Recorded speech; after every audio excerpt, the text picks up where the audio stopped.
la licenciada y exgobernadora, hoy senadora de la República por Movimiento Ciudadano, Amalia Dolores García Medina, me tome la comunicación para tener en unos minutos pues una charla en torno a lo que está sucediendo allá justamente con la comunidad hispana en los Estados Unidos, en diferentes ciudades, se lo vengo informando, y pues concretamente también con los mexicanos, ¿no? Según el reporte, insisto, que ha dado la presidenta Claudia Sheinbaum, es de que se tiene el registro de 61 mexicanos.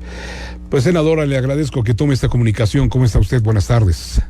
Pues, Gustavo, con mucho gusto de saludarlo como siempre, y al mismo tiempo, como estoy segura que todo el país, todas y todos nosotros, solidarizándonos y abrazando a nuestros paisanos, a nuestros familiares, a nuestros amigos en los Estados Unidos, ante esta situación de acoso, de redadas que son realmente inaceptables.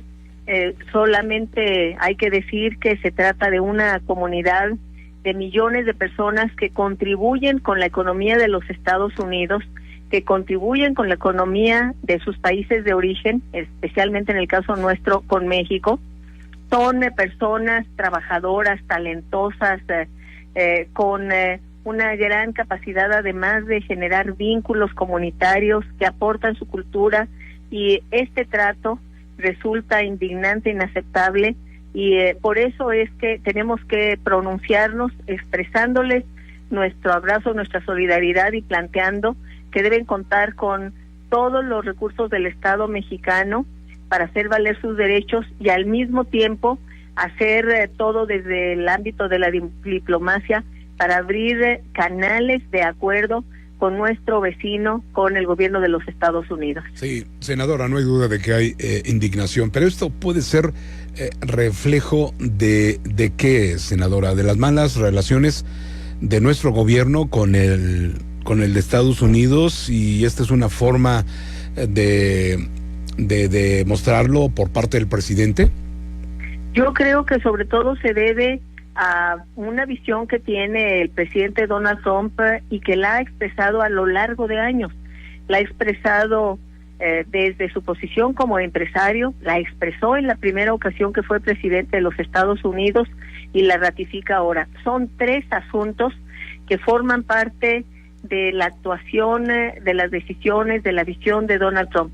Uno tiene que ver con su concepción de que los migrantes lesionan la identidad, las características culturales, la soberanía de los Estados Unidos, desconociendo, porque eso hay que decirlo también, que Estados Unidos es una nación que se creó a partir de los migrantes.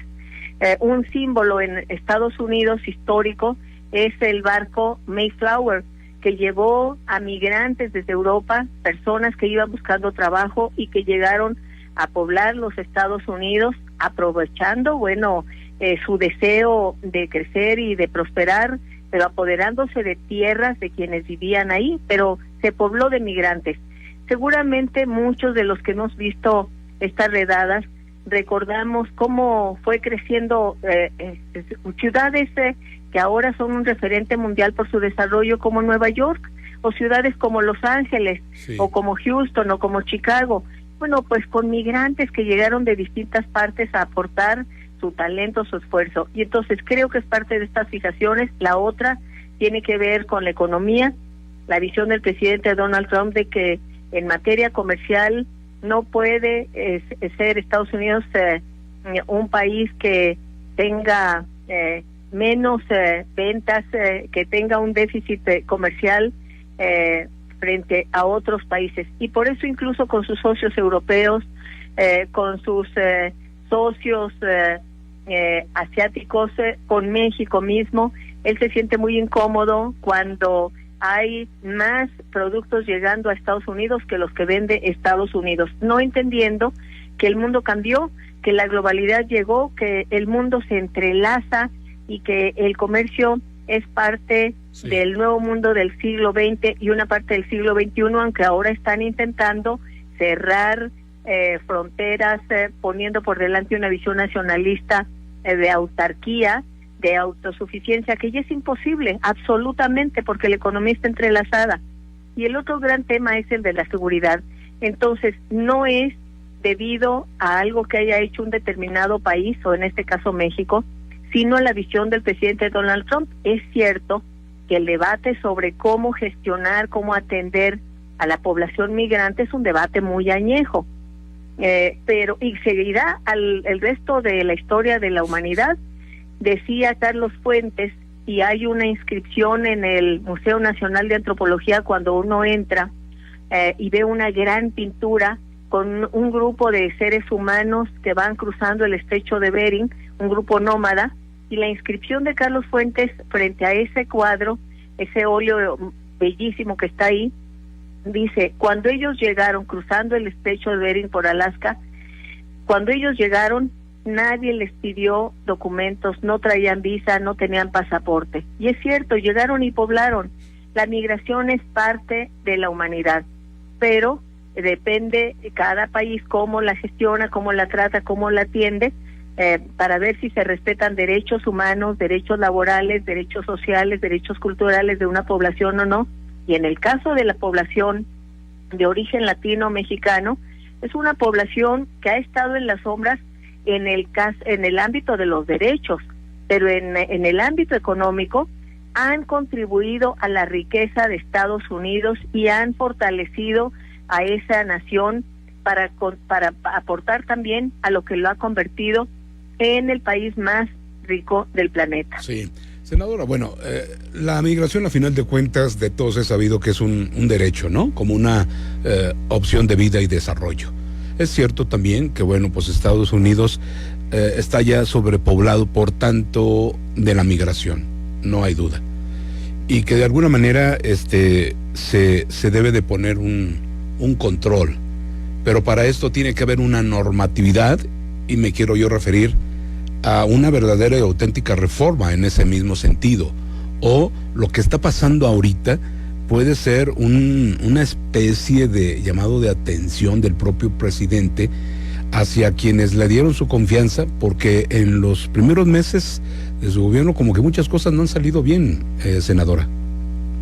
Bueno, la realidad también, usted apunta a un tema muy importante, y es si Estados Unidos necesita esa mano migrante o no, si ya está saturado o no.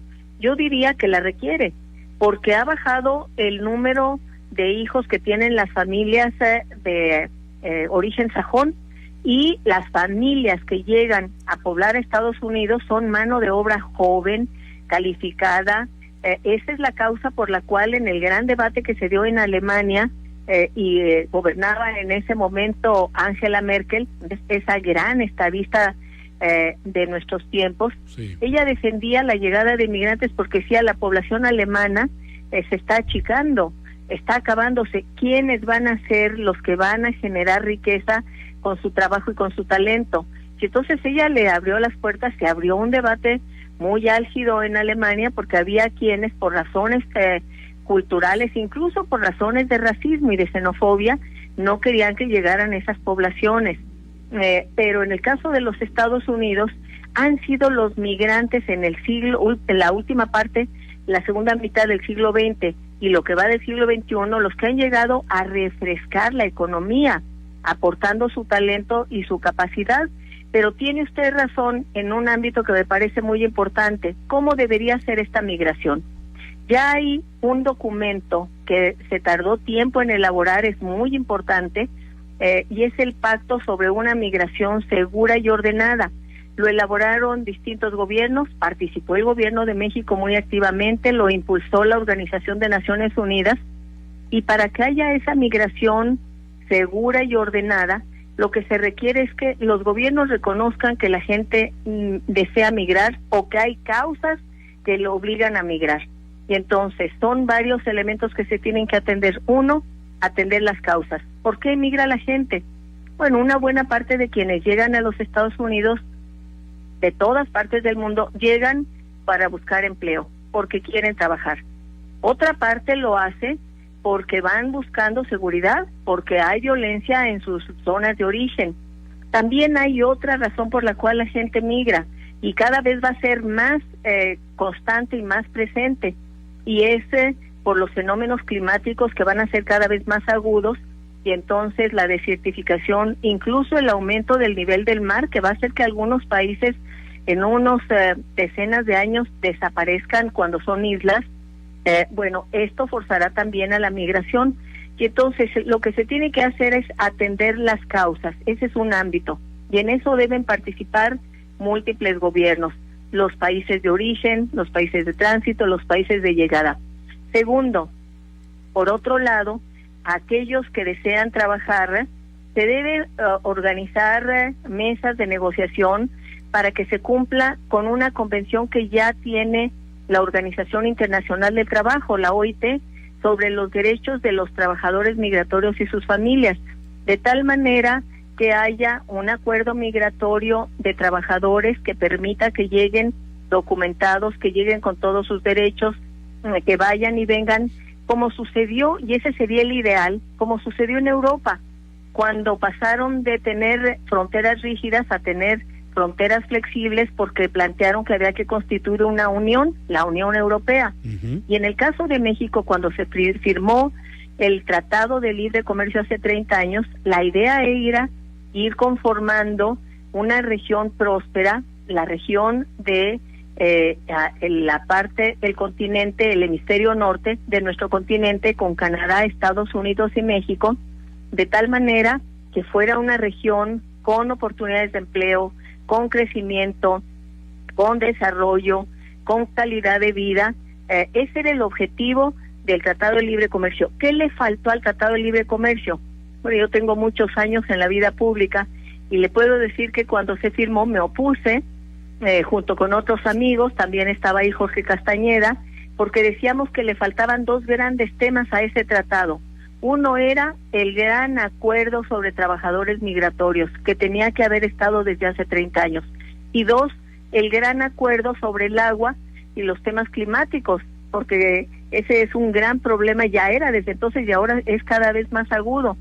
Y entonces creo que los gobiernos tienen que sentarse a negociar esta movilidad humana laboral, talentosa, joven, dinámica, y que esté documentada, que esté regularizada, y que además pueda ir y venir en lugar de llegar escondidas en la sombra, sin derechos laborales, con temor, pero aportando a la economía, como lo hacen los migrantes en Estados Unidos, que aportan el 8% del Producto Interno Bruto de ese país.